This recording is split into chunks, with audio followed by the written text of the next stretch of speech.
Hey there, I'm Sarah Johnson, 28 years old, and trying to make a name for myself as a novelist here in Chicago. Before we dive into my story, do me a favor, hit that subscribe button. Trust me, you're going to want to hear this.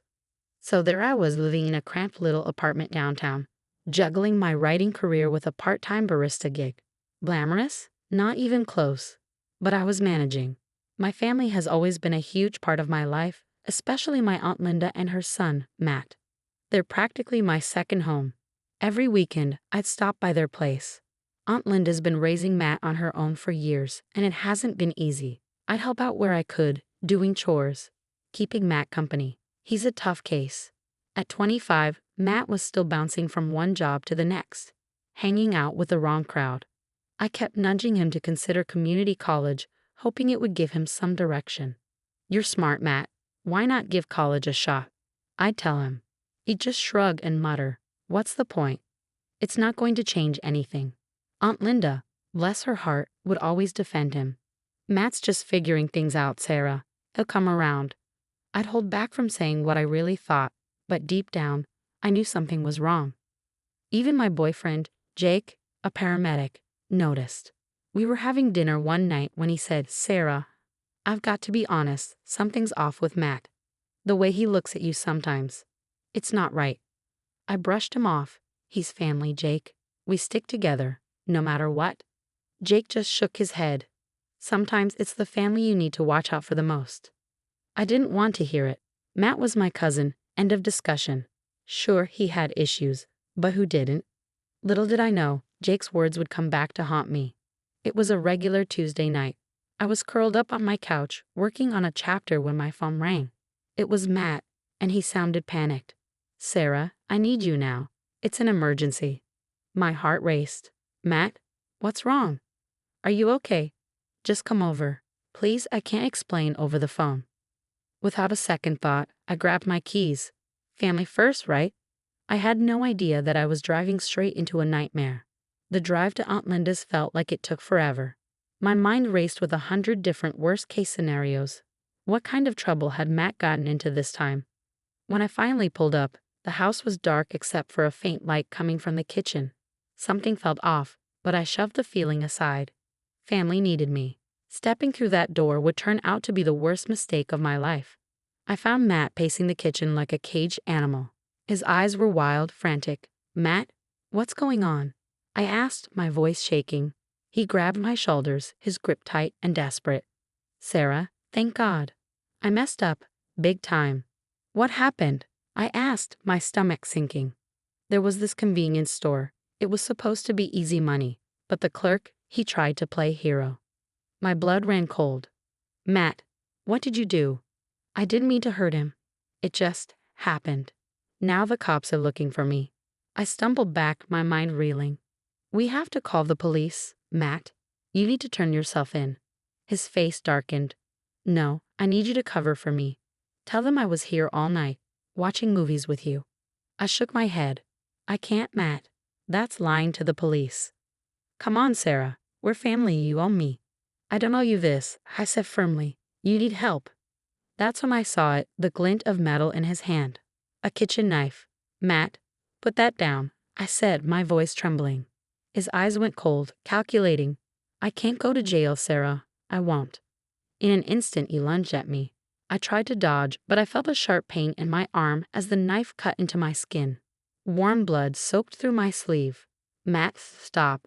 This isn't you." But the Matt I knew was gone, replaced by someone desperate and dangerous. I bolted, locking myself in the bathroom, my hands shaking as I dialed 911. 911. "What's your emergency?" "It's my cousin. He attacked me. He has a knife. Please hurry." I could barely get the words out, my voice trembling. From the other side of the door, I heard Matt banging, his voice filled with rage, completely unrecognizable. "Sarah, open this door. You can't do this to me." Sirens began to wail in the distance. The banging suddenly stopped. I waited, my heart pounding, before gathering the courage to open the door. By the time I did, Matt was gone. The next few hours were a blur. Jake rushed to meet me, his face a mix of anger and concern. "Sarah, this has to stop. Matt's dangerous." I nodded, wincing as the doctor stitched up the cut on my arm. I know, I just never thought you'd go this far. That's when Aunt Linda stormed into the room, her face streaked with tears. How could you, Sarah? He's your cousin. You should have helped him. Ma'am, a nurse interjected, your son attacked Sarah with a knife. She did the right thing. Aunt Linda's accusations kept coming, filling the room like a heavy fog. And something inside me snapped. Years of making excuses, enabling bad behavior, and always putting family first at my own expense, it all came crashing down. I really looked at her, and for the first time, I saw the toxicity that had been festering for years. Enough, I said, my voice stronger than I felt. It's over. All of it.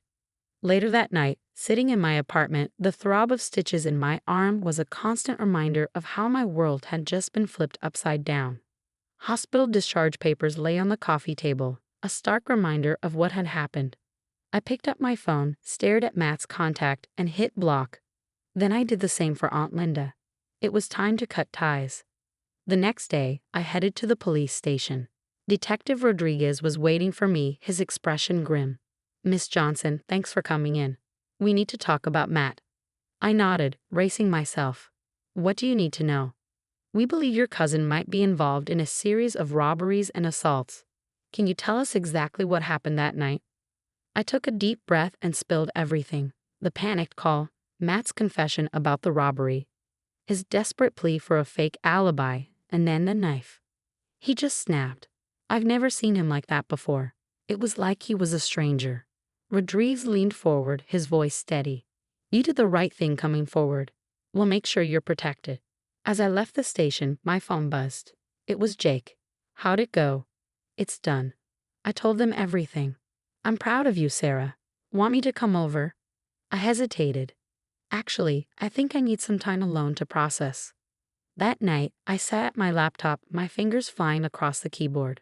Words poured out of me, stories of betrayal, family, and the hard choices we sometimes have to make. It was cathartic, turning my pain into something meaningful. A few days later, I found myself in a community center, surrounded by strangers with haunted eyes, a support group for victims of family violence. A woman named Tanya was speaking, her voice steady despite the tears in her eyes. My brother. I thought he'd always have my back, but when he raised his hand to me, I knew I had to walk away. It was the hardest thing I've ever done, but also the most freeing. Her words hit home. After the meeting, I approached her. Tanya, I'm Sarah. Your story, it really resonated with me. She smiled warmly. First time here? I nodded, rolling up my sleeve to reveal the bandage. My cousin, Tanya gently placed a hand on my shoulder. You're brave for being here. It gets easier, I promise. Weeks passed. I threw myself into my writing and therapy, finding solace in Jake's support. He was always there with a warm hug or a listening ear. I started to feel like I was rebuilding my life, piece by piece. But then one afternoon, my phone rang. Unknown number. Hello? Sarah, it's Linda. My blood ran cold. Aunt Linda, I told you not to. Please just listen. Matt's in trouble. He needs you. We're family, remember? I gripped the phone tighter, my voice steady. Family doesn't try to stab you, Aunt Linda. I'm done. How can you be so selfish after everything we've done for you? I ended the call, my hands shaking. Jake found me an hour later, curled up on the couch. Hey, what happened? I looked up at him, feeling exhausted. I think I need to get a restraining order. Just as I was beginning to regain some control, Detective Rodriguez called. Miss Johnson, we've got him. Matt was arrested in Nevada for another crime. They're bringing him back to Chicago. I let out a breath I didn't realize I was holding. It's over. Not quite, Detective Rodriguez said. We'll need you to testify. Can you do that? I thought about Tanya, the others in that support group, and the story I was writing. This wasn't just about me anymore. It was about breaking the cycle, about standing up and saying enough is enough. Yes, I said, my voice stronger than I expected. Yes, I can do that. As I hung up, I realized something. This was the start of something new. For the first time in a long time, I felt hopeful. Months flew by like pages in a book. There I was, standing in front of a packed bookstore, my novel cutting ties clutched in my sweaty palms. The publisher's rep gave me a thumbs up from the back of the room. I cleared my throat. Good evening, everyone. I'm Sarah Johnson, and I'm here to read from my debut novel. As I read, I saw heads nodding, tears being wiped away. My story was resonating with people. After the reading, a young woman approached me, her eyes red-rimmed. Your book, it's like you've lived in my shoes. Thank you for writing it. I smiled, a warmth spreading through my chest. You're not alone. That's why I wrote it. Just as I finished signing the last book, my phone buzzed. It was Detective Rodriguez. Miss Johnson, we need you to come down to the station. There's been a development in Matt's case. At the station, Rodriguez dropped a bombshell. We've linked Matt to a cold case, a fatal hit and run from 3 years ago. The victim's family has been waiting for justice. I felt the room spin. Of God, I had no idea.